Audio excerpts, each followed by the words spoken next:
नमस्ते। हमेशा खुश रहो बिटियों। माई सेल्फ जेवियन doctor S Bundela, professor faculty of education and methodology. Session functions of the chief executive, programme BA B.Ed first sem. Today our topic is functions of the chief executive. Students, chief executive have two types functions. First is political work or functions, and second is administrative work or functions. First, political functions. In the chief executive has to maintain a position of complete coordination and cooperation with the administrator and his political party. This is necessary because the existence of the executive is necessary upon the acceptance of these two. It is also necessary to gain the trust of these two for the successful operation of administration and to fulfill the need of finance. Second, it is also the responsibility of the chief executive to implement the prescribed schemes. Public support can be achieved only by implementing public welfare schemes. Third, the main executive is also striving towards knowing the people's desires and public problems and preparing a hug battle, because public opinion is the main basic of modern democracy. Second main function is administrative function. In this first, policy making, the responsibility of drafting the administrative policy rests with the chief executive. Important decisions regarding the determination of general and specific policies are taken by the chief executive only. It also decides the serious questions of management policy.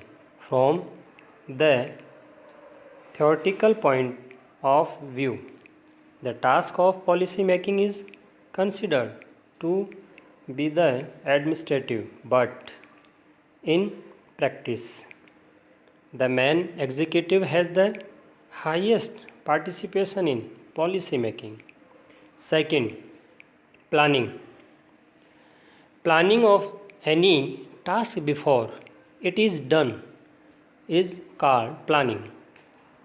It is the responsibility of the chief executive, the Prime Minister, to formulation policy with the help of ministers for the efficient operation of governance. These policies are placed before the administrator for approval. These policies take the form of law after being approved by the administrator. Third point, establishment of organization. For the implementation of administrative policies, having a well organized organization is absolutely necessary for achieving administrative success. The framework of the organization determine the administrator, but Its internal nature is determined by the executive. Various tools such as various corporation, committees, etc. are appointed to fulfill the administrative goals. Commissions are also appointed from time to time to fulfill certain specific goals. Next point, staffing. The head appoints official for the administration of the executive. For example, in India, to appointment of presidents, governors, Supreme Court and judges of the high courts of the state are appointments by the chief executive. The official that appoints also have the right to dismiss her. Next point, direction. As important obligation of the chief executive is to give necessary instructions to subordinates. He supervises and controls the entire administration. The chief executive has the right to investigate the functions of any department. He directs the administration through rules, regulation and orders. Next point is coordination. Coordination between the various units of the organization is the main duty of the main executive. In the process of coordination, it is seen that there should be a feeling of cooperation between different units and there should not be duplication of tasks. Conflict or differences arising in lower levels are also resolved by the main executive. Next, students, budgeting. Money is required to fulfill administrative obligation. For this, the executive prepares the budget and presents to the administrator. It is executed after approval by the administrator. The budget is prepared only after assessing the entire resources of the state. After the budget is passed, funds are distributed among the states and various departments as per the requirement. Thank you students. अब कुछ हिंदी में बात करते हैं। देखिए, हमने जो ये आज का जो सेशन है बच्चों, हमारा सेशन है मुख्य कार्यपालिका के कार्य। देखिए, मुख्य कार्यपालिका के जो कार्य हैं वो दो प्रकार के हैं, राजनीतिक कार्य और प्रशासनिक कार्य। ठीक है। अब जो राजनीतिक कार्य होते हैं, पॉलिटिकल फंक्शंस, वो कौन कौन से हैं, कुछ बिंदुओं में बात करेंगे। जिसमें पहला है, मुख्य कार्यपालिका को व्यवस्थापिका एवं अपने राजनीतिक दल के साथ पूर्ण समन्वय और सहयोग की स्थिति बनाकर रखनी होती है। इसलिए आवश्यक है, क्योंकि कार्यपालिका का अस्तित्व इन दोनों की स्वीकृति पर जरूरी है। प्रशासन के सफल संचालन और वित्त की आवश्यकता की पूर्ति के लिए भी इन दोनों का विश्वास प्राप्त करना जरूरी है। दूसरा, निर्धारित योजनाओं की क्रियान्वित करना भी मुख्य कार्यपालिका का दायित्व है। लोक प्रशासन में लोक कल्याणकारी योजनाओं की क्रियान्वित करके ही जन समर्थन की प्राप्ति की जा सकती है। इसके बाद तीसरा पॉइंट है, मुख्य कार्यपालिका जन इच्छाओं और जन समस्याओं को जानने तथा विशाल जनमत तैयार करने की दिशा में भी प्रयासरत रहती है, क्योंकि जनमत ही आधुनिक लोकतंत्र का प्रमुख आधार है।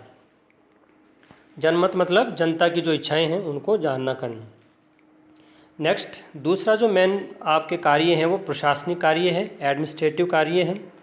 इसमें देखिए जो प्रशासनिक कार्य कार्यपालिका करती है उसमें सबसे पहला है नीति निर्माण, पॉलिसी मेकिंग।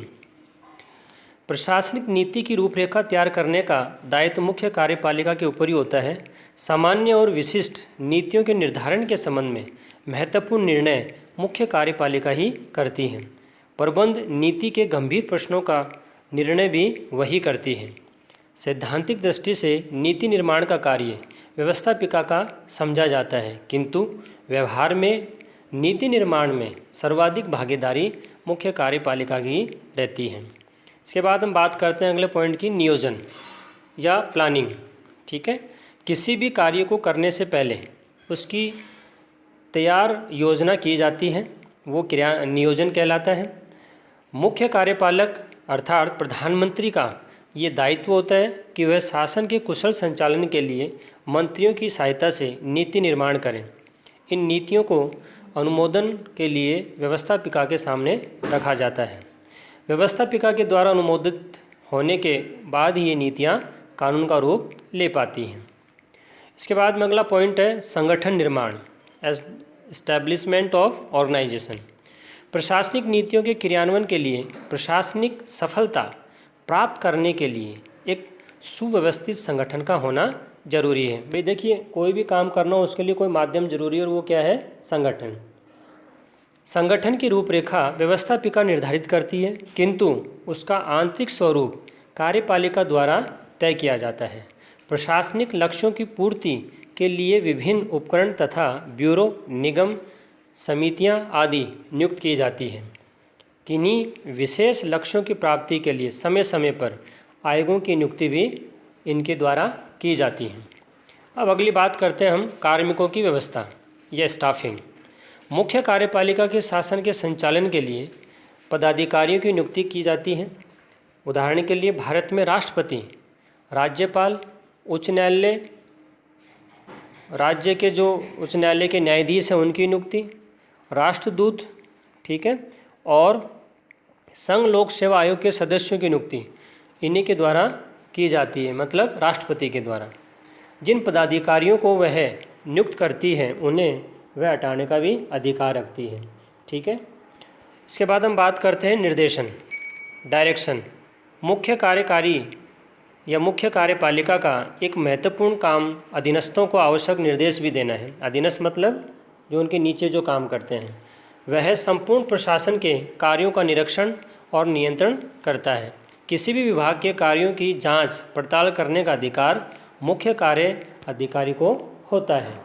वह नियमों और आदेशों के द्वारा प्रशासन का नियंत्रण करता है। अगला है समन्वय संबंधी, कोऑर्डिनेशन। संगठन की विभिन्न इकाइयों के मध्य समन्वय स्थापित करना मुख्य कार्यपालिका का कर्तव्य है। समन्वय की प्रक्रिया में यह देखा जाता है कि विभिन्न इकाइयों के मध्य सहयोग की भावना होनी चाहिए और कार्यों में कोई दोहराव न हो, इसके लिए कोऑर्डिनेशन किया जाता है। अगला है बजट बनाना, बजटिंग। प्रशासनिक दायित्वों की पूर्ति के लिए धन की जरूरी होती है आवश्यकता। इसके लिए कार्यपालिका बजट तैयार करके व्यवस्थापिका के समक्ष प्रस्तुत करती है। व्यवस्थापिका द्वारा स्वीकृति मिलने के बाद इसे क्रियान्वित किया जाता है। राज्य के संपूर्ण संसाधनों का आकलन करने के बाद ही बजट तैयार किया जाता है। ठीक है, और बजट पास होने के बाद विभिन्न विभागों के मध्य आवश्यकता अनुसार उन्हें बांट दिया जाता है। तो कहीं न कहीं ये सभी जो काम हैं वो कार्यपालिका के होते हैं। ठीक है, ये जो सेशन जो हमने आज पढ़ा वो डिजिटल वर्जन 2.0 ज्योति विद्यापीठ महिला विश्वविद्यालय जयपुर द्वारा तैयार किया गया है। मैं ये आशा करता हूँ कि आप मेरे डिजिटल सेशन से खुश हुए होंगे। अगर आपकी कोई क्वेरी है तो कमेंट बॉक्स में ज़रूर लिखें, मैं इसे हल करने की कोशिश करूँगा। धन्यवाद। अगला सेशन हम अगले वीडियो में देखेंगे।